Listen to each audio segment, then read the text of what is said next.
Salut à tous, j'espère que vous allez bien, je vous retrouve dans ce nouveau tutoriel. Aujourd'hui on va réaliser ensemble la jolie petite pochette que vous avez vue dans la petite intro. Je vous fais tout de suite une présentation du matériel qu'on va utiliser et qui est disponible sur mon site krelia.com. Je vous mets tous les liens en description. Donc pour la petite pochette, on va utiliser donc cette gamme de cordes. Donc c'est une petite cordelette. Donc ce sont des bobines de 300 grammes. Donc la cordelette, elle est vraiment super sympa à travailler.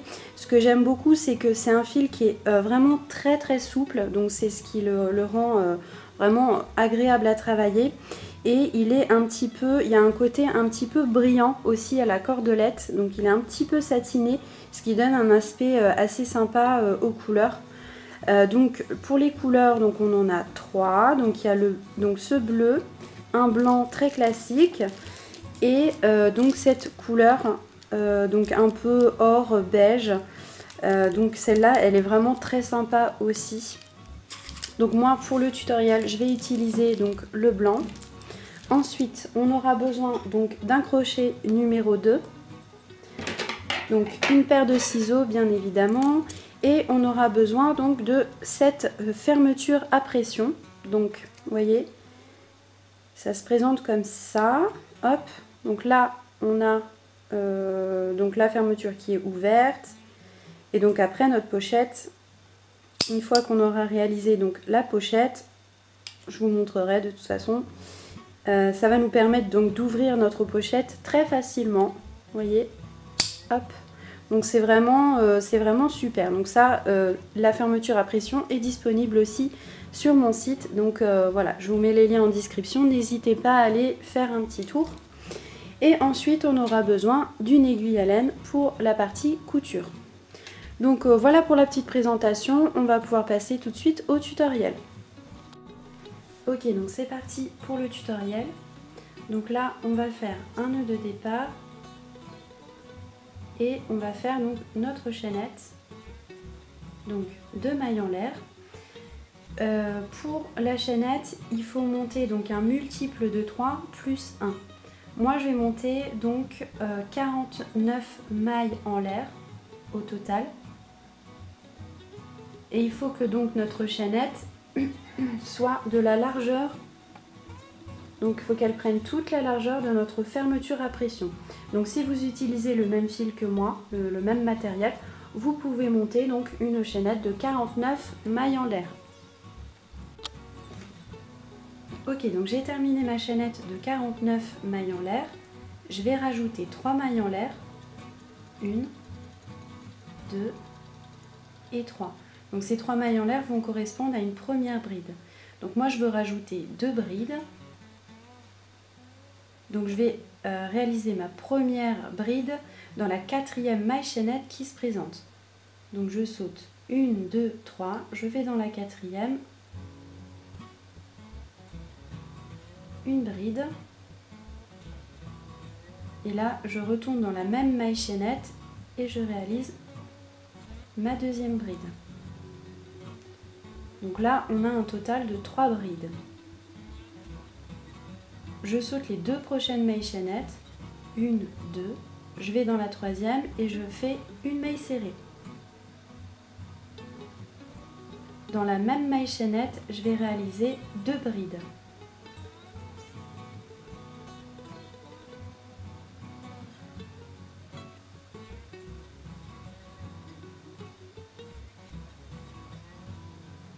À nouveau, 1, 2, 3. Une maille serrée et dans la même maille chaînette 2 brides.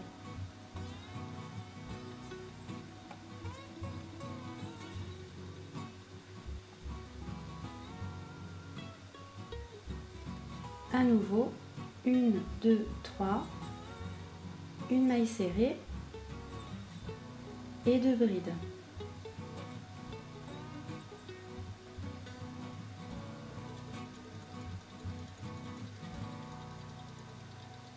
Donc ainsi de suite tout le long de la chaînette. Arrivé à la fin de mon rang, il me reste 3 mailles chaînettes. Donc je vais dans la toute dernière maille chaînette et je réalise une maille serrée.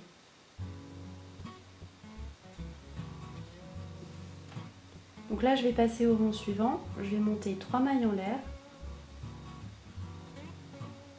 je tourne le travail et là je vais réaliser 2 brides. Donc dans la toute première maille.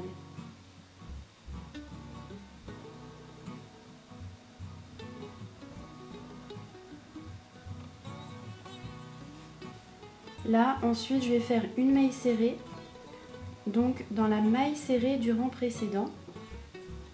Donc là, on a 2 brides et une maille serrée. Donc je saute les 2 brides, je vais dans la maille serrée, je fais donc une maille serrée et 2 brides.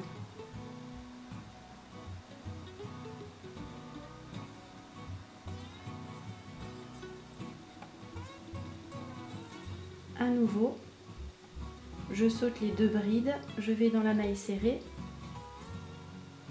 je fais donc ma maille serrée et 2 brides.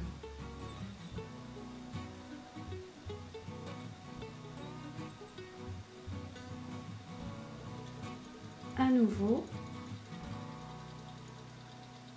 une maille serrée et 2 brides.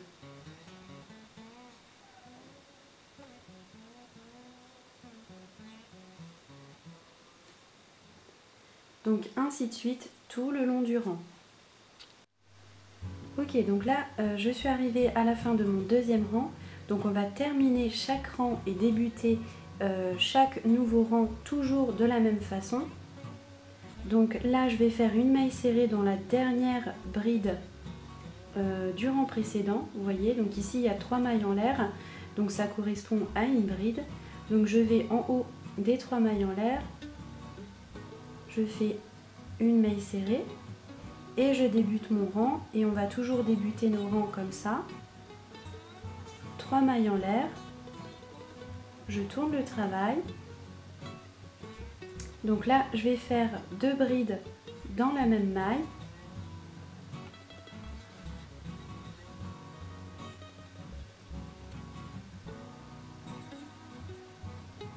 Et ainsi de suite.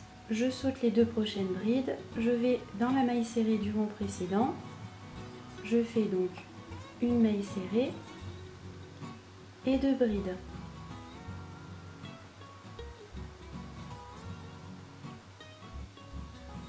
À nouveau, une maille serrée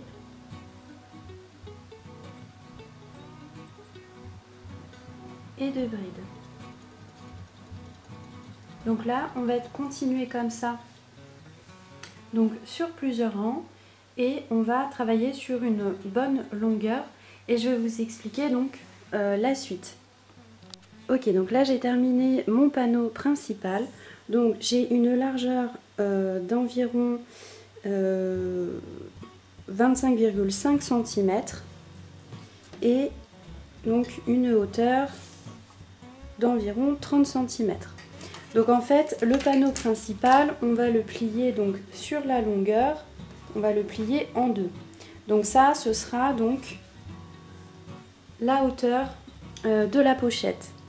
Donc après, vous, si vous voulez avoir une pochette un petit peu plus haute, il n'y a pas de souci, vous faites juste, donc vous continuez les rangs jusqu'à temps que la pochette vous convient. Donc en fait, pour vous repérer, vous pliez donc le panneau en deux sur la longueur et comme ça vous saurez à peu près donc la hauteur de votre pochette. Je vous fais un petit point aussi au niveau de la largeur. Donc ça, je ne vous l'ai pas montré en début de vidéo. Ce qui est important, c'est que donc là vous voyez, on travaille sur la largeur. On a effectué donc les différents rangs comme ça. La largeur, en fait, il faut vraiment qu'elle se cadre à la fermeture à pression. Donc la fermeture à pression, elle fait donc 25 cm. Donc moi, j'ai dépassé un petit peu. Vous voyez, donc un petit peu de chaque côté. Donc ça, c'est important parce que du coup, on va faire une petite couture.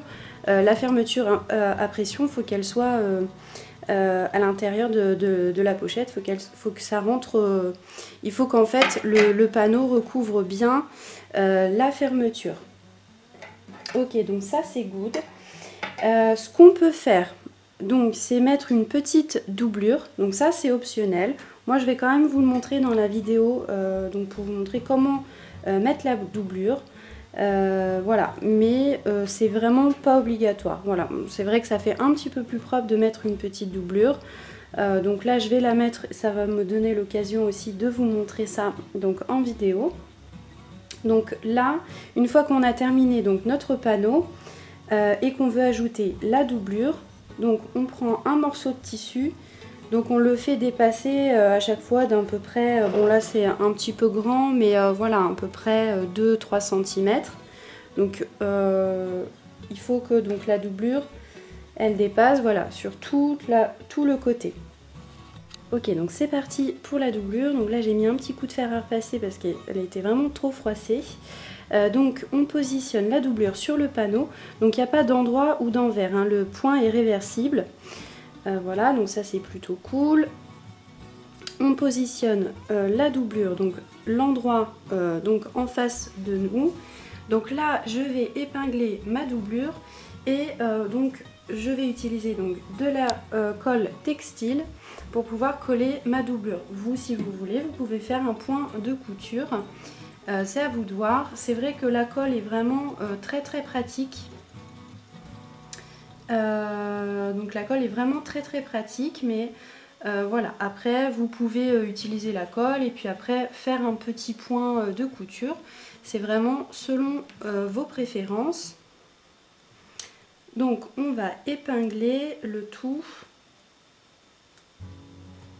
Voilà, donc en laissant un petit centimètre. Donc on laisse le panneau dépasser d'1 centimètre. Donc on épingle donc la doublure donc tout autour du panneau en laissant toujours un petit centimètre. Ok, donc une fois qu'on a bien tout épinglé, donc moi je vais m'aider d'un petit pinceau pour mettre ma colle. Donc après vous faites comme vous voulez. Donc ce qui est sympa, donc c'est que la colle sèche vraiment très vite. Cette colle elle est super, je l'ai déjà utilisée en vidéo et elle est vraiment pas chère.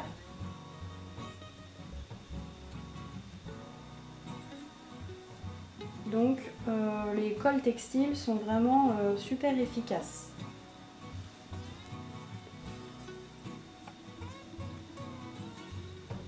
Okay, donc là on va faire comme ça, donc tout autour du panneau. Ok, donc là ma doublure est sèche, donc là j'ai plié ma pochette donc en deux, endroit contre endroit. Donc là on va faire donc une petite couture donc sur les côtés de la pochette. Donc là j'ai déjà fait un premier côté, donc je vais vous montrer comment on va faire la couture. Donc moi ma couture je vais la faire donc avec mon aiguille à laine. Donc j'ai coupé donc une bonne longueur de fil.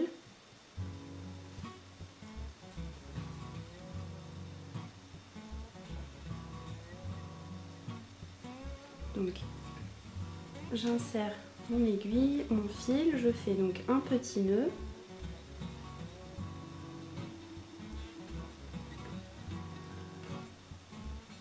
Et là, je vais faire donc des petits allers-retours.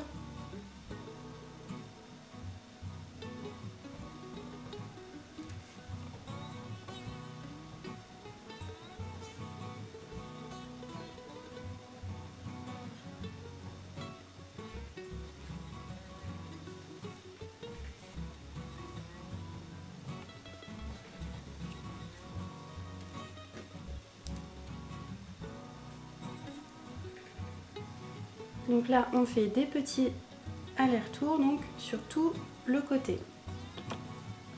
Ok, donc ma pochette est quasiment terminée. Donc une fois que j'ai terminé la couture sur les côtés, j'ai retourné ma pochette pour pouvoir la mettre donc à l'endroit et la doublure à l'intérieur de la pochette. Donc avant de passer à la dernière étape de la pochette, je fais une petite vérification, toujours. Donc j'insère ma fermeture donc à l'intérieur. Donc vous voyez là c'est nickel. Donc ma fermeture rentre parfaitement dans la pochette. Donc c'est vrai que tout au long de l'ouvrage vous pouvez faire cette petite vérification. C'est toujours mieux. Donc là pour la dernière étape, on va donc travailler donc tout autour de la pochette et on va travailler en demi-bride.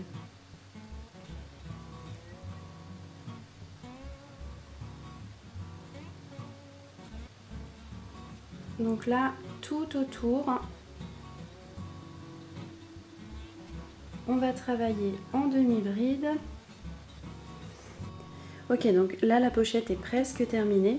Donc, du coup, j'ai fait un total de 6 rangs de demi-bride. Maintenant, je vais pouvoir couper mon fil.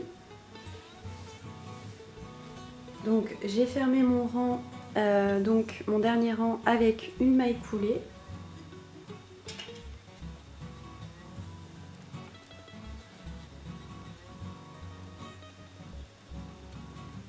Je vais faire une maille en l'air et là je vais tirer donc sur mon fil sur une bonne longueur parce que je vais me servir donc du fil pour faire la petite couture, donc la dernière petite couture.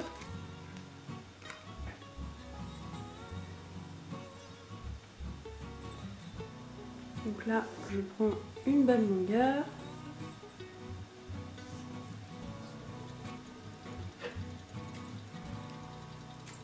Et je coupe mon fil.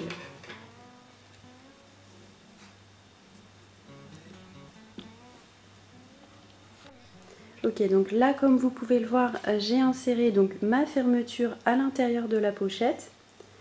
Donc là je vais recouvrir ma fermeture donc avec donc mes rangs. Vous voyez. Donc je vais la bloquer avec des petites pinces.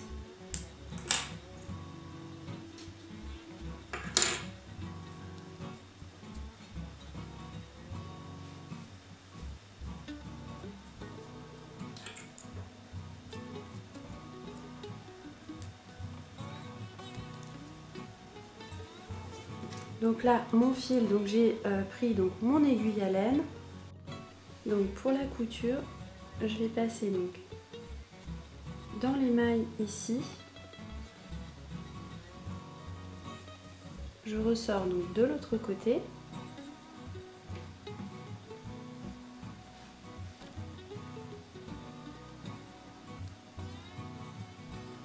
Je réinsère donc mon aiguille.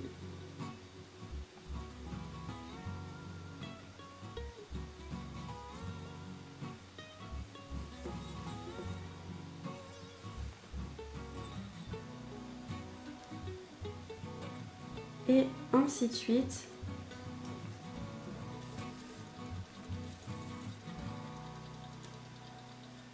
Donc tout autour de la pochette.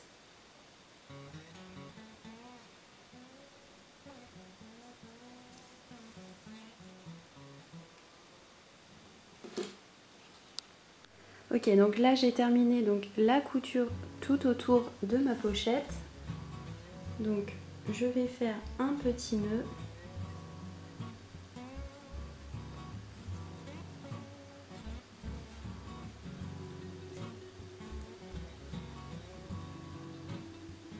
Donc je vais insérer mon aiguille dans les mailles.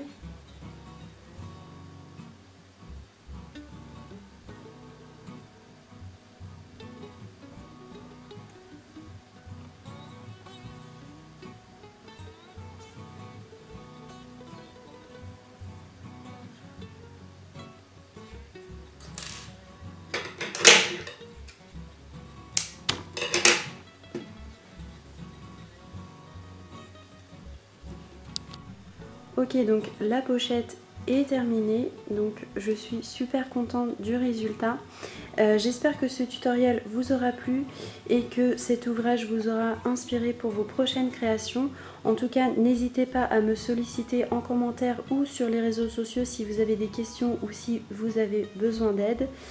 Et voilà, en tout cas je vous remercie d'avoir regardé la vidéo jusqu'ici et je vous dis à bientôt dans un prochain tutoriel.